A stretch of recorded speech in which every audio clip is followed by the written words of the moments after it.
This time on Engine Masters, it is the camshaft firing order showdown. Does the 4-7 swap make power? We're gonna find out.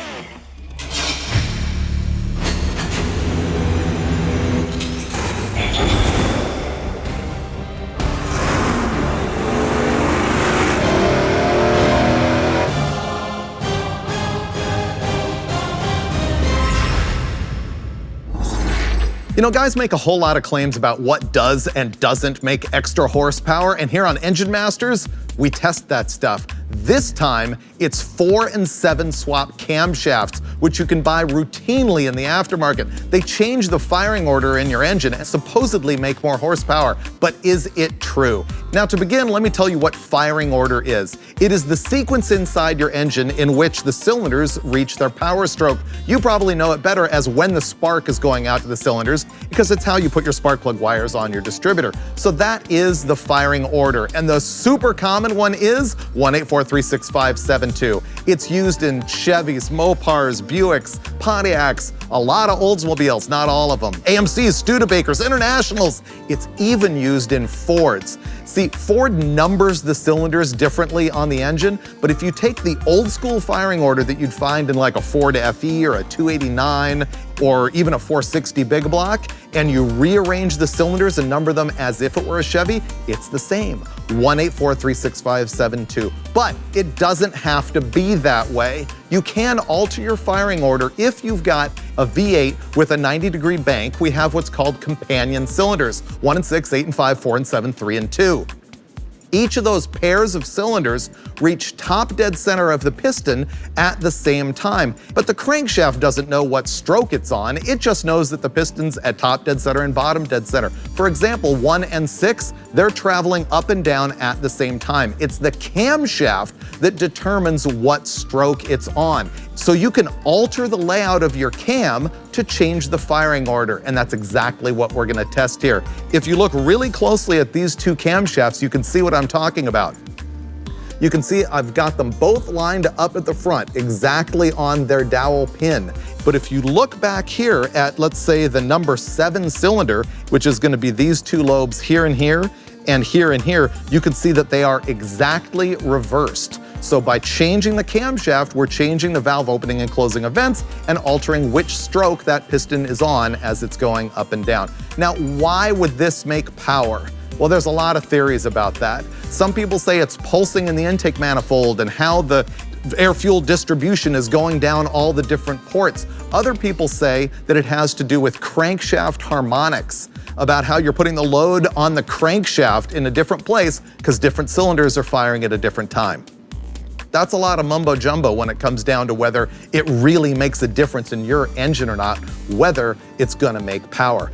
And so while there's both 4 and 7 swaps and also 3 and 2, which would be the LS firing order when you swap both things, what we're gonna test here is only the 4 and 7 swap because it's the most common in the aftermarket. You can buy a lot of off-the-shelf camshafts that have this swap going for them. And I understand from some engine builders that it's the only firing order that really can make extra power. We're gonna find out. Here's our victim today. It is a 572 cubic inch Chevrolet big block. Now, I understand from some engine builders that the 4 and 7 swap makes a bigger difference the larger the displacement is on the engine. And I think maybe that means the longer the stroke on the crankshaft. And so, you know, to give it the best possible test and the benefit of the doubt, that's why we ran the 572. This one's a stock General Motors crate engine in the bottom end. On the top end, we've got AFR 335cc heads. It's got a comp cam in it that they custom ground for us just for this test. It's 269 degrees at 50, the duration on the intake, and on the exhaust side, it's 277. They're on 113 degree lobe separation angle. Up top, we have the stock GM intake manifold, a Holley 1150 CFM Dominator, and I gotta throw out a huge shout out and thank you to Trend Performance for getting us push rods on their quick ship program like that, so that we'd be ready to do this test. So we're gonna roll this thing into the dyno. The first camshaft is your standard 1843657.2, and then we'll be doing the 4 and 7 swap to see what it does for us. Every big block Chevy day is a good day, right? Absolutely.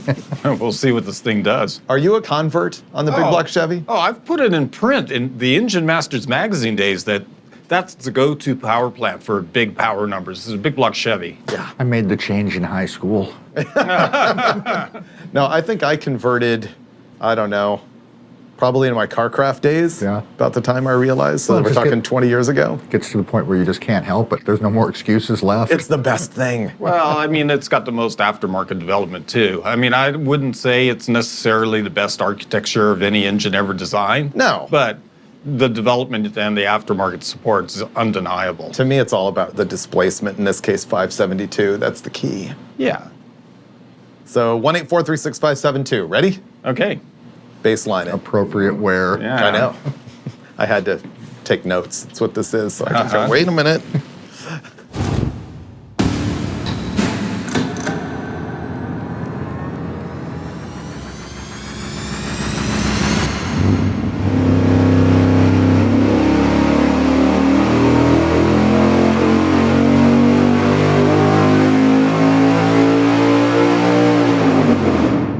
So here are our peaks on our baseline, pretty normal, 699.4 pound-feet of torque at 5,300 RPM and 806.4 horsepower up at 6,800 RPM. That's a good number. That's where it rolls over. Kind of a high RPM point, I think, for a cam with 269 on the intake. If somebody would have asked me what I would guess, I would have been thinking 65, maybe 66, certainly not, 68 or 6,900. Yeah.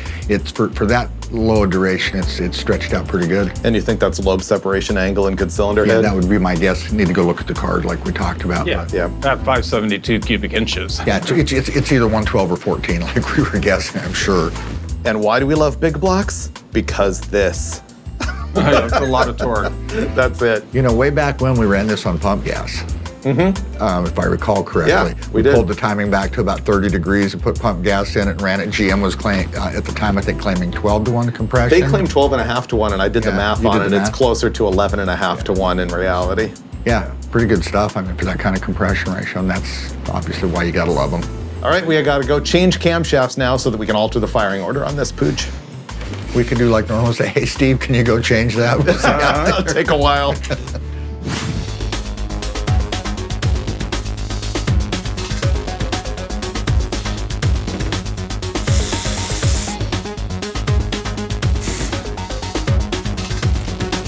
Here's a tip. When I put this thing together, I had actually greased the intake gaskets with red grease, which is a Steve Dulcich tip, which he learned from some old Okie mechanic, and it still works perfectly to this day. Just lets the manifold release without tearing the gasket. So you notice we got a comp cam's two-piece cover here, which means that this part stays on the block and the front comes off of it. That's just gonna save us a bunch of time changing camshafts because we don't have to break the seal at the block or, more importantly, at the oil pan. Go.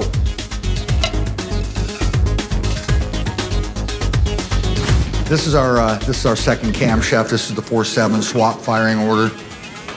So that means 4 will fire where number 7 used to fire, and 7 will fire where number 4 used to fire. 4 burst lights. Let me just clarify something for you here, Steve-O.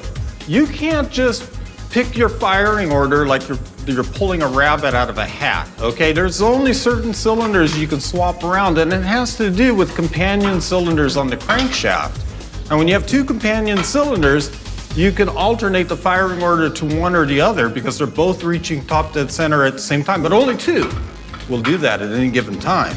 And no matter what you do, there's always, at the end of the day, 2 cylinders firing next to each other at some point. in the That's right. sequence. That's just like chasing that little monkey all around the block. But you're always going to have 2 cylinders firing in adjacent firing pulses. There you go. A couple of things you got to keep in mind when it comes to firing order, camshaft, and crankshaft. This particular timing gear is pretty cool. I actually use it on my personal race engine. You can adjust cam timing, very similar to a timing belt. And if you have a 3-piece cover, you can just take the top half off, leave the balancer intact and everything, and just loosen these bolts, rotate it, and then change cam timing and then snug it again. From the standpoint of a chain, it's about as sophisticated as they get.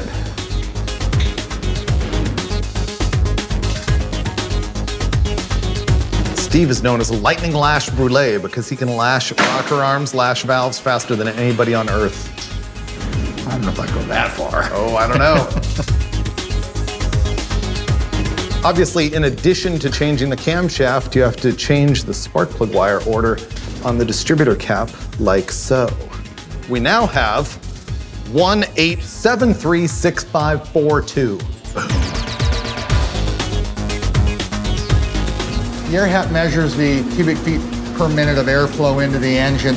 It's got a honeycomb top and it's got a turbine that sends out a voltage signal that's converted to something readable as far as cubic feet per minute go. There's a little fan blade in there, and as air passes it spins the turbine. So it gives us an idea if there's a change in engine performance, whether it's related to airflow or something else. So what we have now is a 4 and 7 swap. Does it make power? I don't think it's going to make any difference. And in fact, I don't think you're going to see a change in the air-fuel distribution either, because we can look at that. We've got 8 lambdas in it, so. I'm going to say maybe. I'm going to say the last time you and I did this, which was a long time ago, we did see little power gains, and I think it was everywhere in the curve. I think it was. I think we might have seen 6 or 7.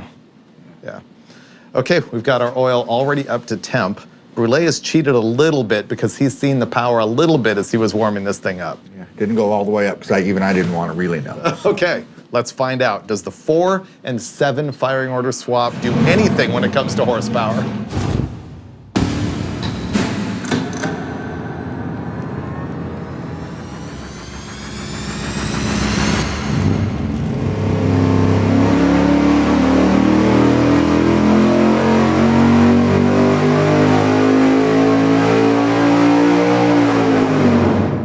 So here's our results, and we've run this a couple times to make sure that this is consistent. The red lines are the conventional firing order, and black lines is the 4 and 7 swap. And surprisingly, we're seeing power loss below 4,500 RPM. Don't have a good explanation for it. There's probably a couple things we should check. I want to go look at the lash on the valves, definitely, to make sure that's consistent. Yes, I agree. Yeah. Let's also look at the fuel distribution too, cylinder to cylinder. Yeah, we should look at that. Because if it's the lash, you wouldn't think it would get better as it's at the top end of the curve, and where it seems like the 4.7 cam's coming on. If they're tight. I think the lash could certainly affect the curve and tilt it. Yeah. If they're all tight, I think it would do that. Adds more duration, so it kills bottom end and adds top. What I'd like to do is run out there right now while it's hot. Okay. And lash it. And check something and lash it. All right. Okay, Brulé just dashed out of the room before the engine cooled down too much, because what we're going to do is pull the valve covers off and check that valve lash to make sure it's exactly what it was in the first test and that it wasn't affecting our results. What I'm doing right now is just rechecking the lash with the temperature up on the engine where we run it. I had the opportunity to do that on the first standard firing order camshaft, and so we're just double checking to make sure that there's no variations. I had allowed for about 6 thousandths growth from cold to hot temperatures, but it looks like it only grew about 4 thousandths, and so now we're just going back over all the valve train, making sure they're all at 18 thousandths, so there's just one less thing that could be a variable in the test. All right, you didn't find much in the lash, did you? No, it was within 1 or 2, kind of straight through. Just the temperature difference is all. Well, we had to know. So we're going to pull it again with a new lash that's only changed by 1 or 2 thousandths. It shouldn't make a big difference, but we'll see if it makes a difference in the curve. Might tilt the curve a little. We'll see.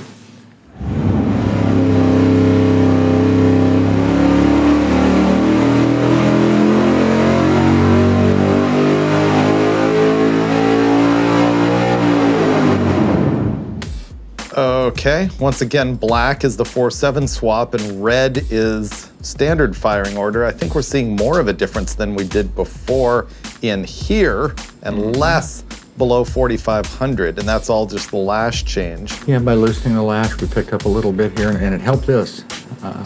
We were down so much more before. Interesting. So basically the 4.7 swap at this point helped it from 4,500 to 6,000 RPM, and then not so much at the top. Yeah, it's the same. It's the same. Here are our peak numbers with the 4.7 swap cam. We made 703.6 pound-feet of torque at 5,400 RPM, and up top, 807.3 horsepower at 6,800 RPM. If you take the average power over that entire curve, it's very, very close, I would imagine. I think the 4.7 swap's better. One way to find out. One way to find out. So we're gonna look at the averages where we take the entire curve, every data point, and you add up all the power numbers, and you divide it by the number of data points, and you can kind of get an idea of overall which one is better. So the numbers that we saw in the difference on average is on torque, the 4.7 swap made 671.8 as an average, and the standard firing order made 669.7. Now on horsepower, the 4.7 swap made 701.3, and the standard 698.9. So the 4.7 swap is definitely better on average. I have to say so, and we know from the Engine Masters Challenge stuff that a couple of numbers on average is a huge difference. Yeah. It doesn't look like it in any one point, but overall it's a big difference. So let's find out why. Can we look at the airflow? Okay, once again, black lines are the 4.7 swap, red lines are the standard firing order, and this is an airflow difference, and it's basically tracking, of course, exactly what the power is doing, but that's because of the power, not the cause, right?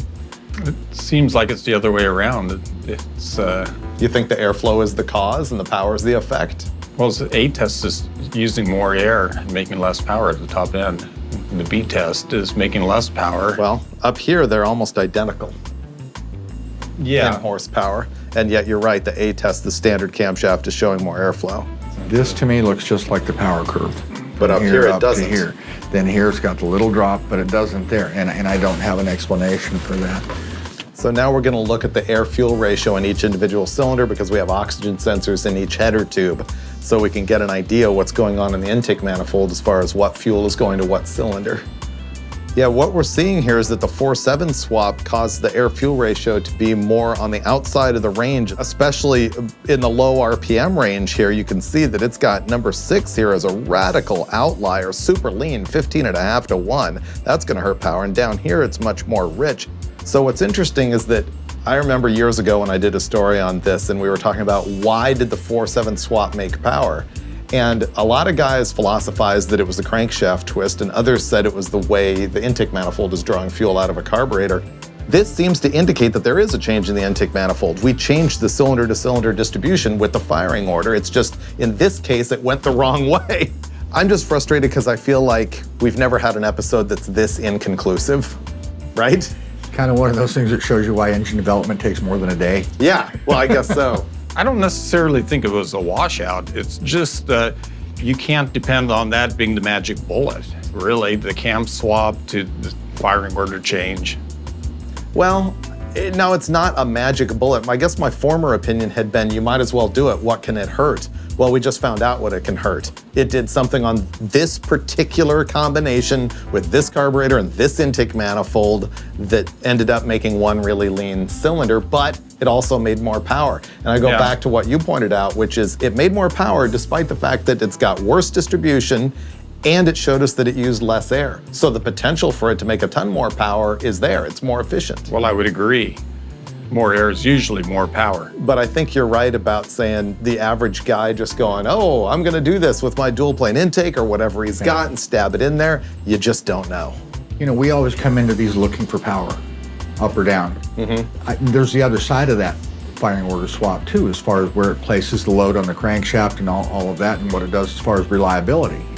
From what my research says, that doesn't come into play until you do both the 4.7 and the 3.2. Okay. And the guy who designed the LS engine told me that it took the load off the number 2 main cap and moved it back to, I think he said 4. Okay.